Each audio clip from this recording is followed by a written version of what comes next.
உடல் ஜீரண கோளாறுகளுக்கும் வயிற்றெரிச்சலுக்கும் சரியான ஒரு தீர்வு.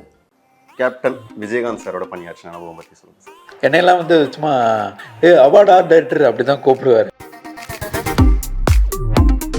ரமணாலாம் பார்த்தீங்கன்னா அவருக்கு இந்த லினன் மெட்டீரியல் அவருக்கு அந்த காஸ்டியூம் அந்த மாதிரி போட்டதே இல்லை. அவர் என்ன இது செட் ஆகுமா, என்ன நம்ம ஃபேன் எல்லாம் வேறு மாதிரிலாம் பார்ப்பாங்க. தீனா படத்தில் அந்த சாங்கில் பேக்ட்ராப் ரொம்ப சூப்பராக பண்ணியிருப்பீங்க. அந்த ஒர்க் எப்படி சார் பண்ணீங்க? சார் அஜி சார் இருந்தோன்னா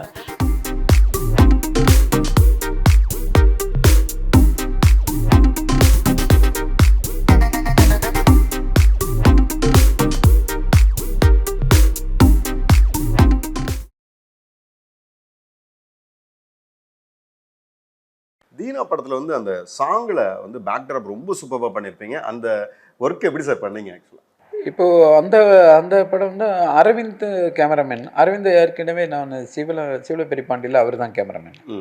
அப்போ எங்களுக்கு 2 பேருக்கு ஒரு சிங்க் இருக்குது. அப்போது நீங்கள் இந்த மாதிரி சாங்லாம் ஒன்று வர செட் சாங்குன்னு சொன்ன உடனே நான் உடனே சொல்லிட்டேன், அந்த பிஜிஎம்லாம் ஒரு ஒரு வாட்டர் ட்ராப் மாதிரி அந்த சாங்கில் வரும், காதல் வெப்சைட். இப்போ இது நான் வேணால் அந்த டிராயிங் மாதிரி வச்சுக்கலாம். வாக் வாக் வாக்னு ஒரு சவுண்டு வரும். அப்போது ஒரு ஸ்ட்ரோக்காக ஒரு பேலே டான்ஸ் பண்ணுற ஒரு டிராயிங்காக அது மாறுது. அப்புறம் பார்த்தா பின்னாடி அந்த செட்டு ரிவீல் ஆகுது. அந்த செட்டில் ஸ்டில்லாக இருக்கும். அப்புறம் பார்த்தா அந்த செட்டு டோட்டலாக மூமெண்ட்டில் இருக்கும் அப்படின்னு சொல்லி நான் முருகத்தை சொன்னேன். சார் நல்லா இருக்கு, அப்படியே பண்ணிக்கலான்னு சொன்னேன். இன்னொன்று அந்த படத்துக்கு பட்ஜெட்டும் ரொம்ப அந்த டைமில் அவ்வளோவா பண்ண முடியாது. அப்போ நான் அதுக்குண்டானையே இதில் தான் அதுக்கு மேக்ஸிமம் என்ன பட்ஜெட் கொடுக்குறேன் அதுக்குண்டா கம்மியாக ட்ரை பண்ணுவோன்னு சொல்கிறது தான் இது இப்படி இறங்கினது. இல்லைங்க, அதில் ஃபோர்க்ரவுண்டில் கிளாஸ் வச்சு தான் அந்த ஸ்பாட்லேயே அந்த மேட் பெயிண்டிங் மாதிரி ஒன்று பண்ணி அப்புறம் தான் அந்த சாங்க்கு போனோம் நாங்கள். எனக்கு அது பார்த்தா பெரிய மெக்கானிசம் மாதிரி இருக்கும். அந்த மூமெண்ட்டெல்லாம் வேறு சும்மா ஒரு கம்பி கட்டி தொங்க விட்டு பின்னாடியெல்லாம் செட்டஸ்ட் தள்ளி விட்டுட்ருப்பாங்க. அதுதான் அப்படியே மூமெண்ட்டு. அந்த மாதிரி தான் அந்த சாங்க்கு பண்ணணும். பட் அது ரிலீஸ் ஆன உடனே எனக்கு நிறைய பேர் பாராட்டினாங்க, ரொம்ப நல்லாயிருக்கு. அப்புறம் அந்த ஒரு அப்ஸ்ட்ராக்டு சரியலிசம் எல்லாம் வச்சு ஒரு செட்டாக இருக்கும் அந்த டிசைன். எனக்கு அது என்னென்னா ஒரு செட்லேயும் ஏதோ புது புது ஐட்டங்கள் ஏதாவது உள்ளே கொண்டு வரணும், ஒவ்வொரு மெட்டீரியல் உள்ளே கொண்டு வரணும்னு ரொம்ப போராடுவேன். ஈவனுக்கு இப்போ கூட ஒரு சேனலுக்கு அதாவது விஜய் சேனலுக்கு சூப்பர் சிங்கர்னு ஒரு இதில் இந்த நம்ம பாக்ஸ் பார்த்துருப்போம், நம்ம டிரான்ஸ்பரண்ட்டில் ஃபுட்டுக்கிட்டெல்லாம் பேக் பண்ணுற பாக்ஸ். அதை பார்த்த உடனே இது நல்லா இருக்கே, இதை யூஸ் பண்ணுவேன்னு சொல்லிட்டு ஃபுல்லாக அந்த ஏரியா ஃபுல்லாக அந்த பாக்ஸ்லேயே பின் பண்ணி அடிச்சிட்டோம். பார்த்தா அது ஸ்டெயின் கிளாஸ் பண்ண மாதிரியான ஒரு கிளாஸ் ஏரியாவாக ஒன்று மாறிடுச்சு. லைட் பண்ணால் என்ன வேணால் பண்ணிக்கலாம். அது அவ்வளோ காஸ்ட்லியான ஸ்டெயின் கிளாஸ் எப்படிப்பா பிடிச்சிங்கன்னு மாதிரி கேட்பாங்க, அந்த அளவுக்கு இருந்துச்சு. பட் அவுட்புட்டும் நல்லா இருந்தது. அந்த மாதிரி ஒரு சாக்லேட் பாக்ஸு, அப்புறம் ஏதாவது ஒரு பொருள் பார்த்தோன்னாக்கா அதை அப்படியே யூஸ் பண்ணி பண்ணணும்னு சொன்னால், ஆஞ்சநேயன்னு ஒரு படத்தில் பார்த்தீங்கன்னாக்கா ஃபுல்லாக அந்த பேக்கிங் ஷீட் இல்லை, அதை வச்சே ஒரு ஆமாம் அந்த ரோல் அது சீப் அண்ட் பெஸ்ட்டு தான். அது பண்டலே கம்மி ரேட்டில் தான் இருக்கும். அதை வச்சு ஏதாவது பண்ணுவான்னு சொல்கிற இதில் தான் அந்த செட்டே ஒன்று பண்ணோம். ஃபுல்லாகவே பார்த்தா ஏதோ பெரிய காஸ்ட்லி செட்டு மாதிரி இருக்கும். அது ஒரு 3Dயோட ஃபீலோட. ஆமாம், எல்லாம் ரிலீஃப் பண்ணி அந்த சார் அஜி சார் நாங்கள் மணிராஜ் சார் சொல்லிட்டு கட்டி பிடிச்சார், ரொம்ப பாராட்டினார் அந்த டைமில். இப்போ அவர் கொஞ்சம் எங்களுக்குள்ளே ஒரு நிறைய இருக்கும். அவருக்கு கதை சொல்கிறது இதெல்லாம் கொஞ்சம் எங்கிட்ட சொல்ல விடுவாங்க. நானும் கொஞ்சம் கதையெல்லாம் நிறைய கேட்டிருக்கேன். கேட்டு இது நல்லாயிருக்கு, இது நல்லா இல்லைன்னு சொல்லி பிரித்து கொடுப்பேன். அதுவே எனக்கு கொஞ்சம் சங்கடமாக இருந்தது. சில பேரை அப்படி வேண்டான்னு சொல்லி, சார் இது வேண்டாம் சார் சொல்லிட்டு அவங்க அந்த கதை சொல்கிற அந்த டீம்கிட்டே அவாய்ட் பண்ணிட்டேன் நான். அதுக்கு இதெல்லாம் அவருக்கு தெரியும், அந்த மேட்டர்லாம் அவருக்கு தெரியும். அவர் சொன்ன நானும் அவர் கூடவே நிறைய இடத்துக்கு அவரை கால் பண்ணுவார், நான் போவேன். நான் வாங்க அங்கே சாப்பிடலாம், இங்கே சாப்பிடலாம், அப்படியே பேசிட்டே அப்படி போவோம். நாங்கள் அந்த பீச்சு ரெசார்ட்லாம் நிறைய தடவை அப்படி போய் அவர் கூட எல்லாம் போயிட்டு வர்றது, சாப்பிட்றது கொஞ்சம் ஷேர் பண்ணிப்பார் ஒவ்வொரு. அப்புறம் வீட்டில் உள்ள இதெல்லாம், வீடு இன்டீரியர் இது அந்த மாதிரி ஒர்க்கு கொஞ்சம். அவரும் அந்த கார் மேலே அவ்வளோ இது இருக்குது, அஃபெக்ஷன். அது அந்த காரு வச்சுருக்காரு. அப்புறம் ஃபுல்லாக டாக்ஸ் நிறைய வச்சுருந்தார். அதுக்குண்டான ஒரு கேபினாக ஒன்று கட்டி அவ்வளோ டாக் வச்சுருக்காரு ஃபுல்லாகவே. அந்த வால் டோட்டலாக எழுப்பி விட்டு அது ஒரு கிரேஸ் அவர் மேலே. அதுக்கு மேலே ரொம்ப மரியாதை தான் கூப்பிடுறாரு அது அந்த டாகையை. கேப்டன் விஜயகாந்த் சாரோட பணியாற்ற அனுபவம் பற்றி சொல்லுங்கள் சார். இந்த தபசி, அப்புறம் வந்து ரமணா, அப்புறம் வந்து வானத்தை போல, இதெல்லாம் அவர் கூட ஒர்க் பண்ண படங்கள் தான் அது. என்னையெல்லாம் வந்து சும்மா அவார்டா டைரக்டர் அப்படி தான் கூப்பிடுவார். இப்போ இந்த ரமணாலாம் பார்த்தீங்கன்னா அவருக்கு இந்த காஸ்டியூம் வந்து அந்த ரெகுலர் காஸ்டியூமில் இருக்க வேண்டாம், அந்த லினன் மெட்டீரியல் போட்டு ஒரு ப்ரொஃபஸரு, அதே டைமில் ரொம்ப ஜாரிங்காகவும் இருக்கக்கூடாது, சாதாரணமாகவும் இருக்கக்கூடாது, ஒரு மெஜஸ்டிக் லுக்கு வரணும்.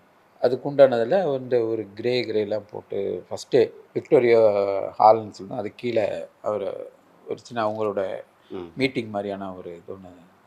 அவருக்கு வந்து அந்த காஸ்டியூம் அந்த மாதிரி போட்டதே இல்லை அவர். என்ன இது செட் ஆகுமா, என்ன நம்ம ஃபேனெல்லாம் வேறு மாதிரிலாம் பார்ப்பாங்க. இல்லை சார். அப்புறம் எல்லோரும் பேசி கன்வின்ஸ் பண்ணி உட்கார வச்சு எடுத்தோம். உட்காந்து எடுக்கும்போதே அந்த லுக்கு பார்த்தாலே அந்த போஸ்டர் அவர் நிறைய இதில் கொடுத்துருங்க. அதெல்லாம் அது ஒரு ப்ரொஃபஸரோட ஒரு லுக்கில் ஒன்று. நீங்கள் சொன்ன மாதிரி மெஜஸ்டிக்காக இருப்பார். ஆமாம், அப்படியே இருந்தது. அதில் அவர் கூட என்னென்னா ஏதாவது காம்ப்ளிகேட்டட் ஐட்டம் எதாவது இருந்ததுன்னா வந்து அவரே வந்து வாலண்டியராக வந்து சின்ன பசங்க மாதிரி வந்து கேட்பார். அப்படியே என்ன சார் இது ஓகேவா, இந்த இது அப்படின்னு சொல்லி ஷூவை காட்டுவார். அப்படியே இந்த இதை மடித்தது ஓகேவா சொல்லிட்டு எல்லாம் காட்டுறது.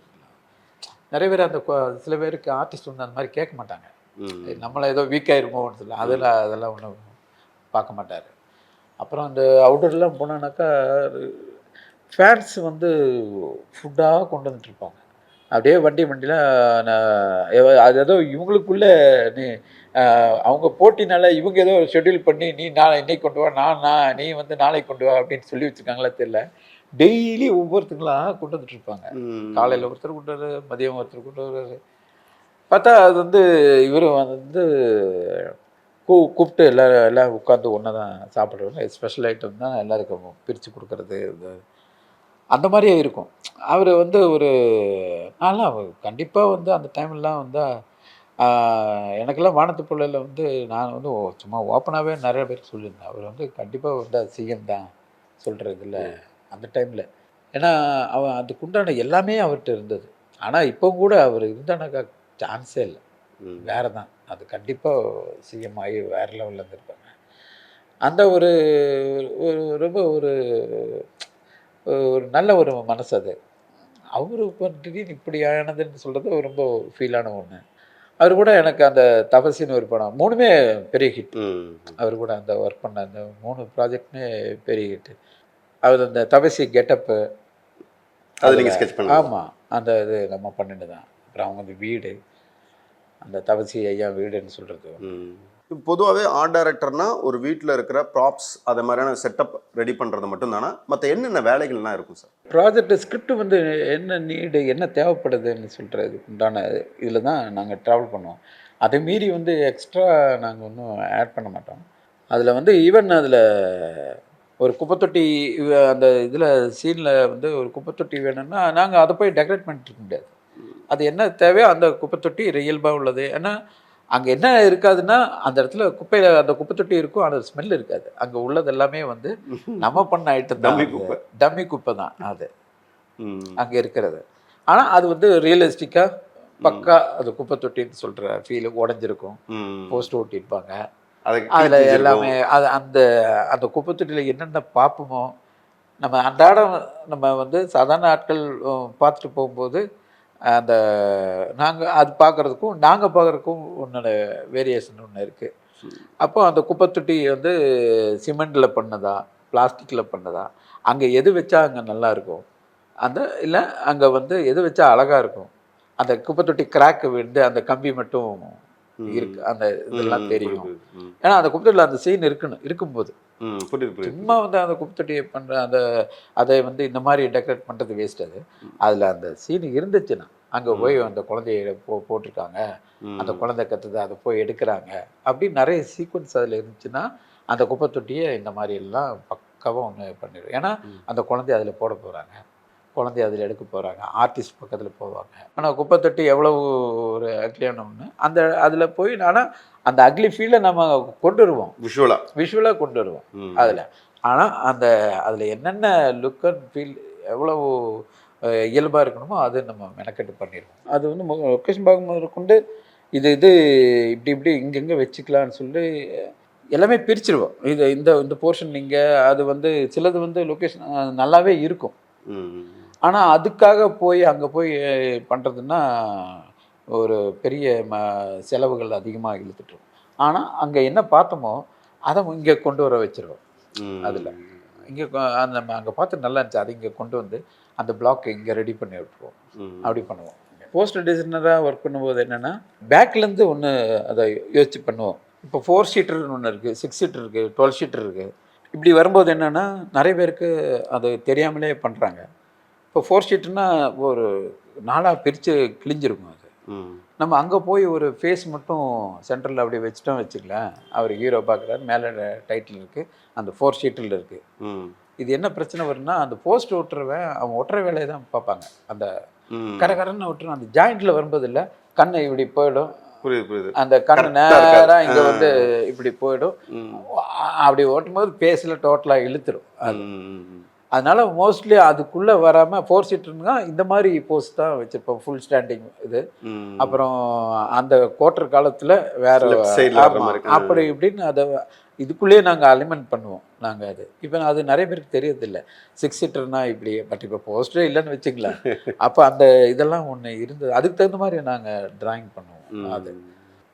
அதில் என்னென்னா அந்த போஸ்டரை வைக்கணும், அதுதான் வந்து மக்களை வந்து உள்ளே இழுக்கிற ஒரு உந்து சக்தியோட ஒரு விஷுவல். அதுக்கு அந்த ஈர்ப்புக்கு என்னென்ன பண்ணுமோ அந்த போஸ்டரில் கொண்டு வர வச்சுருவோம். போஸ்டரை பார்க்கும்போது தெரியும், இது ஃபைட் மூவினா ஃபைட்டு, ஃபேமிலினா ஃபேமிலி அப்படின்னு எல்லாமே அந்த கதையெல்லாம் அதுக்குள்ளே சொல்லி விட்டுருவோம், டெம்போ கிரியேட் பண்ணி விட்டுருவோம் போஸ்டரில். ஏன்னா அது லே அவுட் காலேஜில் விஸ்காம் முடிச்சனால அந்த இதெல்லாம் இதில் அப்ளை பண்ணுவோம் நாங்கள். இப்போ ஆர்ட் எப்படி மற்ற ஆர்ட் டைரக்டர்ஸ் ஹேண்டில் பண்ணுறாங்கன்னு நீங்கள் ஃபீல் பண்ணுறீங்க சார்? முன்னாடி வந்து பிளாக் அண்ட் ஒயிட்டில் வந்து வரைஞ்சதாகவே இருக்கும். நீங்கள் பழைய படத்தில் பார்த்துருக்கலாம், எல்லாமே தியாகராஜ பாகவதரா அவங்க எல்லாம் வரைஞ்சே இருக்கும். ஆனால் மக்கள் வந்து அந்த ஏன்னா ட்ராமாலேருந்து அடுத்த வருஷம்னா அப்படி பார்க்குறாங்க, பிளாக் அண்ட் ஒயிட்லேயே இருக்கும், அந்த டெப்த்லாம் வரைஞ்சிருப்பாங்க. அப்புறம் வரைகிறதுலேருந்து அடுத்த நெக்ஸ்ட் லெவல் பார்த்திங்கன்னா இன்னும் டெப்த்தாலாம் வரைஞ்சிருப்பாங்க. பிரமாதம்ப்பா, அங்கே அந்த பில்டிங்கெல்லாம் அப்படியே உள்ள பேலஸ் அப்படியே டெப்த்தாக வரைஞ்சிருக்காங்க. மேலே வந்து அந்த பால்கனி அப்படி இப்படிலாம் வரைஞ்செல்லாம் ஒன்று இருக்கும். அதில் இது நெக்ஸ்ட்டு கலருக்கு போயிட்டாங்க, கலர்லேயும் அந்த மாதிரி வரைய ஆரம்பித்தாங்க, வந்தாங்க. அப்புறம் அடுத்த லெவல் வர்றாங்க. வரும்போது தான் வந்து இந்த சலங்கை ஒளி பீரியடெலாம் ஒன்று வருது. நீங்கள் அதில் சலங்கொலியில் பார்க்கலாம், கிணறு இருக்கும், கிணறு மேலே அவர் ஆடுவார், ஸ்டுடியோ செட்டு தான், பேக்ரவுண்ட்லாம் வரைஞ்சிருக்கும், இதெல்லாம் வச்சுருக்கோம். அதில் கொஞ்சம் ஒரு ரியலிஸ்டிக் ஒன்று ட்ரை பண்ணியிருப்பாங்க. ஆனால் இப்போ பார்க்கும்போது அது செட்டாக தெரியும். நெக்ஸ்ட்டு அப்படியே கொஞ்சம் வரும்போது வீடெல்லாம் வந்து பூசி இருக்கும், கொஞ்சம் கிளாத்தில் பண்ணியிருப்பாங்க, அப்படி இப்படின்னு அந்த காலகட்டத்தில் தான் நாங்கள் வரோம். அப்படி அதில் என்ன பண்ணலாம், அதில் வந்து ஃபுல்லாக வாலெல்லாம் வந்து அந்த கோணிகிணிலாம் வச்சு பிளாஸ்டர்லாம் பூசி ஒன்று பண்ணினதில்லை, அது வேண்டாம். அந்த செங்கல்னா செங்கல், ஸ்டோன்னா ஸ்டோன் அப்படி வச்சு மோல்டு எடுத்து அப்படியே வச்சு அது தெரியாத மாதிரியான அதுக்கு ஏஜ்டு என்னென்ன அந்த லுக்கு வேணுமோ அதெல்லாம் வந்து அந்த மண்ணெல்லாம் ஒழுகி போய் அப்படி இப்படின்லாம் முன்னாடியெல்லாம் பார்த்துருக்கலாம். நீங்கள் பழைய வீடுனா உடனே ஒரு கிராக்கு, ஒரு செங்கல் எல்லாம் அப்படியே ட்ராயிங் பண்ணிடலாம் அப்படி வச்சு ஒழுகிலாம் விட்டுருப்பாங்க. அதே தான் நாங்கள். ஆனால் அது வந்து கொஞ்சம் இன்னும் ஒரு ரியலிஸ்டிக்காக கொஞ்சம் நாங்கள் கொஞ்சம் பேக்ரவுண்டெல்லாம் கொஞ்சம் பண்ணுவோம். அதில் என்னென்ன அந்த ரியலிஸ்டிக்கு தெரியாமல் அப்படி பிளாங்காக விடாமல், அந்த வாழை விடாமல் அது பக்கத்தில் ப்ராப்ஸ் எல்லாம் வச்சு கயிறு கீரை அதெல்லாம் வச்சு ரியல் இதுக்கு ஒன்று அதை லைவாக இருக்கிற மாதிரி. ஆமாம் அப்படி போய் அதுக்கடுத்த இதில் நாங்கள் அப்படியே ட்ரை பண்ணி வருவோம். பக்கா இதுக்காக ரியலிஸ்டிக்காக ஒன்று இருக்கும். ஈவன் கில்லியில் பார்த்தீங்கன்னா நிறைய ப்ளவுட் ஏரியாலாம் இருக்கும். அது அந்த மூடுனால நம்ம எதுவும் பார்க்கல. ஆனால் இப்போ பார்க்கும்போதுல அதில் அந்த இப்போ பார்க்குறவங்களுக்கு அது தப்பாக இருக்கும். அது இப்போ என்னென்னா இன்னும் ஹெச்டி ஆன பிறகு நீங்கள் அந்த நாங்கள் அப்போ பண்ணின ஒர்க்கு இப்போ பண்ணோம் வச்சுங்களேன், இன்னும் ரொம்ப கேவலமாக காட்டி கொடுக்கும் அது. ஏன்னா இப்போலாம் ஹெச்டியில் அவ்வளோ இதாக நம்ம அக்யூரேட்டாக பார்க்குறோம். எங்கே வந்து செட்டு காயலைன்னாலும் கூட அந்த கார்னர் அப்படியே தெரியும். அது எங்கே ஜாயிண்ட்டு பர்ஃபெக்ஷனாக வந்து மேட்ச் பண்ணல, அது வந்து இந்த ஃப்ளாட்டு உட்காரல, அந்த ஜாயிண்ட்டு கீண்டு அப்புறம் அந்த மேட்டு ஒட்டினாலும் கூட பக்காவாக ஒட்டியிருக்கணும். அது எங்கேயாவது தூக்குனாலும் கூட தெரிஞ்சிடும். இதெல்லாம் இப்போ வந்து இப்போ உள்ளவங்க அதுக்கு தகுந்த மாதிரி அடாப்ட் ஆகி இப்போ உள்ளவங்க நல்லா பண்ணுறாங்க. இப்போ உள்ள அசிஸ்டன்ட்ஸ் எல்லாருமே ஆர்ட் டைரக்டர்ஸ் அது ரொம்ப உண்மையிலே அந்த அந்த வளர்ச்சி இருக்கு இல்லையா. இப்போலாம் நிறைய யங்ஸ்டர்ஸே வராங்க. வரும்போது அந்த அந்த அந்த இப்போ உள்ள அந்த மெட்டீரியல் முன்னாடிகளே எங்களுக்கு அதெல்லாம் கிடைக்காது. நாங்கள் வேறு ஏதோ ட்ரை பண்ணி அதை வர வைப்போம். இப்போ அதெல்லாம் கிடைக்கிறனால இன்னும் ஈஸியாக போகுது, இன்னும் நல்லா பண்ணலாம். நீங்கள் நிறைய லெஜெண்டரி டேரக்டர்ஸோட பணியாற்றிருக்கீங்க. அதில் முக்கியமான ஒருத்தர் சிங்கீதம் ஸ்ரீனிவாஸ் சார். நான் அவர் கூட லிட்டில் ஜான் ஒரு படம் ஒர்க் பண்ணோம். அப்புறம் காதலா காதலா அது. அப்போ அதில் இல்லை, நம்ம வந்து அது தேவலோக மாதிரியான ஒரு செட் ஒன்று இருக்குது. அப்போது அது காதலா ஒரு கமர்ஷியல் படம் தான் அது. அப்போ அவர் சொன்னார், மணி could do mythology set we need அப்படி சொல்லிட்டு ரொம்ப அந்த ரியல் இதில் பல முன்னாடி ஒரு ஆர்டர் இருக்கு இல்லைங்களா, இப்படி தான் இருக்குது மித்தாலஜி செட் இப்படி இருக்குன்னு சொல்கிறது. நான் வந்து சொல்லிட்டேன், சார் கொஞ்சம் வேறு கொஞ்சம் ஆடு லுக்கு மாதிரி நம்ம ஒன்று ட்ரை பண்ணலாம் சார், அட்வர்டைஸ்மெண்ட்டு இப்போல்லாம் பண்ணுறாங்களே, இனிமேல் இது ஒரு கமர்ஷியல் ஃபிலிம், இவங்க ஜுவல்ஸ் எல்லாம் அப்படி ஜொலிக்கட்டும், பேக்ரவுண்டு ஸ்கை, ஆனால் இந்த ஸ்ட்ரக்சர்லாம் எல்லாம் ஒயிட்டு மட்டுமே இருக்கட்டும், அங்கங்கே வந்து பேள் முத்துக்கள் மாதிரியான அந்த கலர் மட்டும் கொடுத்துடலாம், ஆர்டிஸ்ட் மட்டும் ப்ராமினெண்ட்டு, அவங்க காஸ்டியூம் கலர்ஃபுல்லாக இருக்கட்டும், மற்றபடி கோல்டு தூக்கி நிற்கட்டும், செட்டெல்லாம் வந்து ஒயிட்லேயே இருக்கட்டும், பின்னாடி க்ளவுட்ஸை வந்து நல்ல ப்ளூ, அழகான ஒரு ப்ளூ, அது ஒன்று பண்ணிக்கலான்னா, ஐயோ இல்லை மணிராஜ், அது நம்ம ஏதோ வரம்பை மீறி ஒன்று பண்ணுறோம், அது செட் ஆகுமா என்ன, இல்லை சார் பண்ணிக்கலாம். அப்புறம் நானும் திருக்கிட்ட கேமராமேன் அவர்கிட்ட சொல்லி, இல்லைங்க ட்ரை பண்ணலாங்கண்ணா, அப்படி நல்லா வருங்க அப்படின்னு சொல்லி தான். அப்போ அவரும் வந்து சார்ட்டை வந்து கன்வின்ஸ் பண்ணி ஃபுல்லாக பண்ணுங்க பாப்பான்னு சொல்கிறதுல தான் பார்த்த உடனே வந்த உடனே அவருக்கு ரொம்ப பிடிச்சிருச்சு, ரொம்ப நல்லா இருக்குன்னு சொல்லியிருந்தாங்க நிறைய பேர். அப்போது ஆர்டிஸ்ட்டை வந்தவங்களாங்க அந்த செட்டு பார்த்த உடனே ரொம்ப பிடிச்சிருச்சு. அது நீங்கள் அதை நான் சொல்கிற அந்த ஐட்டம்லாம் அதில் கோல்டு ப்ராமினெண்ட்டாக இருக்கும், கலர்ஸு செட்டு வந்து சட்டில்டாக இருக்கும், இந்த ஒயிட்லேயே இருக்கும், பேக்ரவுண்டு ப்ளூ வந்து இதெல்லாம் என்ஹான்ஸ் பண்ணி ஒரு ஆனால் நல்ல டெப்த் இருக்கிற மாதிரி ஒரு பக்கத்தில் இருக்கிற மாதிரி இதெல்லாம். ஆனால் இப்போ அது வந்து ஒரு சின்ன ஃப்ளோர் தான், அவ்வளோ இதாக நம்ம பண்ணியிருப்போம் நம்ம அந்த செட்டு. அது வந்து அவர் சார்கிட்ட வந்து, ஏன்னா அந்த அவங்க ஒன்று கொடுக்குறாங்க, அதில் நம்ம ஏதோ ப்ளே பண்ண முடியுமான்னு சொல்லி ஒரு இதுதான் அப்போ அந்த மாதிரி பண்ணினது. அந்த அந்த ஆர்ட் எல்லாமே நீங்கள் அந்த படத்தில் வரைஞ்சது, கமல் சார் வரைஞ்சது, பிரபுதேவா சார் வரைஞ்சதெல்லாம் நீங்கள் வரைஞ்சது தான். அது வந்து இது மாதிரி பெயிண்டிங் சம்மந்தப்பட்டது சொன்னால் நிறைய அந்த ஒரு பெயிண்டிங் செட்டுக்கு கேலரி மாதிரியே ஒரு செட்டெல்லாம் இருக்குது. உடனே எங்கள் காலேஜ் ஸ்டூடெண்ட்ஸ்லாம் வர வச்சு ஃபுல்லாக ஏவிஎம் ஸ்டுடியோவில் எல்லோரும் ஒவ்வொரு கேன்வாஸை கொடுத்து பெரிய பெரிய சைஸ், இந்த மாதிரி பெரிய பெரிய சைஸ் எல்லாம் கொடுத்து எல்லாத்தையும் ட்ராயிங் பண்ண டைம் வேறு இல்லை. மறுபடியும் அது வந்து வேறு யார்ட்டையாவது போய் கொடுத்தாலும் கூட அந்த பர்ஃபெக்ஷன், அந்த மாடர்ன் லுக் வராது. அதனால் எங்கள் காலேஜ் ஸ்டூடெண்ட்டே வரைய வச்சு அதை ஃபுல்லாக அதில் டிஸ்பிளே பண்ணியிருக்கேன். ஆனா இவன் என்ன பிரஷ் யூஸ் பண்ணிருப்பான்னு தெரியலையே. அது நான் கூட கேட்ட ப்ரொஃபசர், அதுக்கு அவர் சிரிச்சிட்டு ஏதோ கால்கேட் பிரஷ் யூஸ் பண்றேன்னு சொன்னாரு. What a sense of humor. உங்களுக்கும் கேவி ஆனந்த் சாருக்கும் நட்பு எப்படி ஏற்பட்டுச்சு? கேவி ஆனந்த் என்னன்னா, ஸ்டண்ட் டைரக்ஷனில் உங்களுடைய இன்புட்ஸ் என்னவா இருக்கும்? ஃபஸ்ட்டே ஃபிக்ஸ் பண்ணிடுவோம், இது வந்து அந்த செட்டு வந்து கொலாப்ஸ் ஆக போகுது, இல்லை ஜம்பில் தூக்கிட்டு போகிறாங்க, இல்லைன்னா பிளாஸ்ட் ஆக போகுதுன்னு சொன்ன உடனே என்னென்னா சில சமயம் வந்து இதில் என்ன ஒரு பஞ்சாயத்து நடக்குன்னா, சினிமாவில் வந்து இப்போ வந்து நாயகனில் ஒரு கார் வந்து பெட்ரோல் பங்கில் வந்து பிளாஸ்ட் ஆகும், நைட் எஃபெக்ட். அப்போ நைட் எஃபெக்ட் சொல்லும்போது நமக்கு மைண்ட் அளவில் என்னென்னா, பரபரப்பான சினிமா செய்திகள், நட்சத்திரங்களின் பேட்டிகள், சினிமா வரலாறு ஆகியவற்றை பார்க்கவும் படிக்கவும் உங்களுக்கான இணையதளம் tourantalkies.co.